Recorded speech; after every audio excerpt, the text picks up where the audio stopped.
Hey y'all, it's your girl Taranisa coming at you with a rant. So right now I'm reading The Laws of Human Nature by Robert Greene, just basically saying like the different ways that, everybody has a different nature and just looking out for their natures and shit, right? And it just made me think about Vampire in Brooklyn because I was listening to Do You Remember the Time the other day.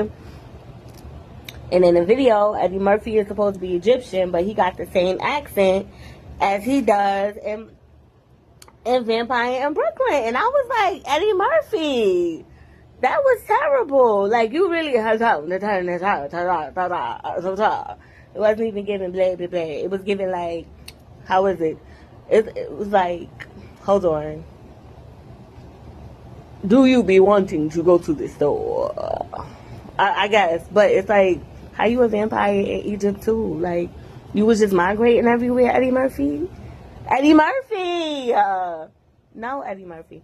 Anyway, the moral of the story is, well, I'm not getting to the moral yet, but I'm going to still say it anyway. The moral of the story is, he went ahead and use the same accent. But in Vampire in Brooklyn, right, you're looking at it like, oh, this vampire is evil. He's a blood-sucking monster.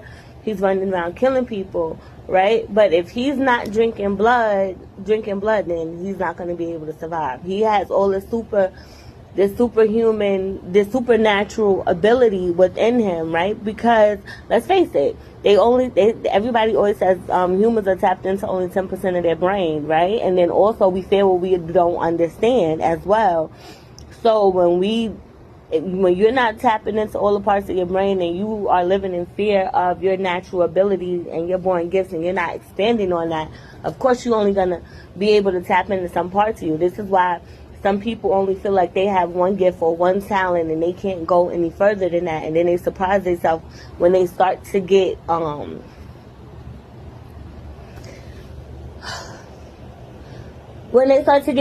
with the thing it is that they're good at. Because it's making me think about him, right? So I'm sure the dude and him, before he found out niggas did all that evil shit to him, like knock him in his head to make him unconscious just so he could go to that camp with Marlon, and then find out that then Marlon is using the football players before him blood, and he putting it into him, and he getting knocked out and fucked up every night and having to whoop ass and shit, and he don't know why. And then at the end, he got to kill everybody because he don't want to be the motherfucking GOAT, but then ended up being the GOAT any fucking way. Like, it was just a whole bunch of shit. And then it's like, was Marlon always like that? And then come to find out his father groomed him to be like that. This is why he was making him do certain things as a child. Was his father always like that? People do certain things just to get to a bag sometimes, or just to keep a certain legacy going. And it's like, why? And then they make you think about movies like Ready or Not. How they was worshiping Baal, right? And they sacrificing goats and shit as they get older, and and if you pick the card fucking hide and seek, then everybody in the family has to kill this person, or the whole family is gonna die and lose their fortune, or it goes to the next family, and that shit like that. And it's like, I'm sure all these people didn't start out wicked, evil, and mean. Something aided to you being there. Or shows like Dexter, right, where he was a serial killer, but because his parents noticed that in his younger years, and he was adopted, they geared him to do it in a different way, because they knew he was going to still do it. But it's like, okay, let's give him an animal or something, instead of making him kill these humans. And then it's like, now he's doing it because, oh, this person is a terrible human being, and these are people who are not going to get caught, who injustice is going to come upon. And it's kind of crazy because it wasn't too many pedophiles that were shown being killed in the outlook. Anyway, we're going to revisit that later.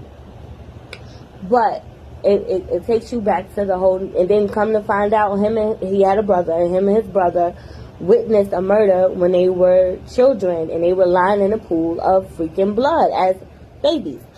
So all of this shit, and then it's like, why is this person like this? So you might look at a person and call them weird or call them this and that, because everybody also has different coping mechanisms. A person sees how they can manipulate you, and they rather tap on that button until they can't tap on it no more, until the other person catches on, like, okay, nana boo boo, you can't do it to me no more. Now I got you, bitch. Gotcha, bitch. People in positions of leadership and power. Some people that know how to lead, and some people that don't. Even people that do know how to lead and that know how to give positive affirmations, what are they doing? They're working on what they see in the people around them and how to work with them. People that have been in companies for years, it's not because they are probably the best employees. It's not even because they might be great at their job. It's because they understand people's nature and how to work within that environment and within those people. Then you have people that end up leaving. Why? Because they cannot operate within that anymore. Now their old tactics are wearing off and it's not working, right? Or people that are used to doing something one way and used to coming at people in a certain way, and it's like, oh, you're a little more challenging. I have to do this. Let me find out how to get in your head so I could get you again. Or let me send this person on you so I could figure it out. Instead of focusing on themselves and being better. Anyway, I'm just saying all of this shit to say that as good as we want to believe people are, everybody is fucked up in their own way. Right? Everybody is good in their own way. Everybody's perfect. The healthiest relationships to have are the ones where you unequivocally understand one another and respect each other. Because that's all you could do. Because there's going to become moments where niggas is going to violate your trust and betray you, unfortunately. Because they, I stand 10 toes down. Everybody gets betrayed. You be betrayed by your mother. You be betrayed by your kids.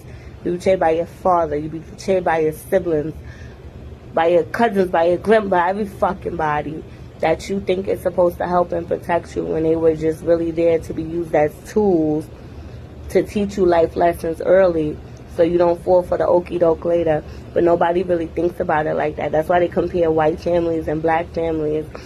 Black families were dehumanized in earlier generations, or taught to be dehumanized, because I always say I feel like slavery was more of a spell than anything else. But black families were dehumanized and had to focus on survival skills and being in survival mode. And I'm sure everybody did not experience that or go through that at all the points, right? Or else slavery wouldn't exist. It wouldn't be over. There wouldn't have been as many revolutions, because the whole eating people shit. It's just so many things that needs to be unpacked. Because how we teach you dirty motherfuckers to wash your asses, but we're the animals?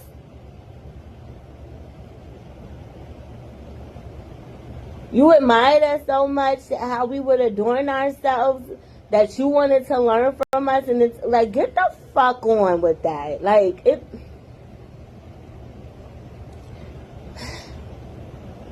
a conversation for another time. I was about to digress, but I'm not digressing on that matter. And then it's still happening today, right? But it's in subtle ways, and it's still house nigga, field nigga, Django, free man.